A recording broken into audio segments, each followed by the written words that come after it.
Karibu kwenye kipindi cha biashara cha Jonior Kids Choice, mahali ambapo hatuzungumzi fashion tu, tunazungumza mindset ya biashara. Kama wewe ni muuzaji, mfanyabiashara au unapanga kuanza biashara ya watoto, hiki kipindi ni kwa ajili yako. Leo tunazungumza kitu kimoja muhimu sana. Wafanyabiashara wakubwa wanaangalia mzunguko wa pesa kila wiki.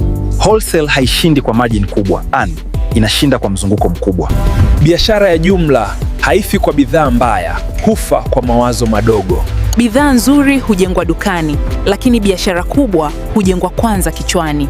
Kabla hujajaza duka, jaza akili. Mfanyabiashara mdogo anaona bidhaa, mfanyabiashara mkubwa anaona mzunguko. Mdogo anauliza, nitauza lini? Mkubwa anauliza, nitazungusha mara ngapi?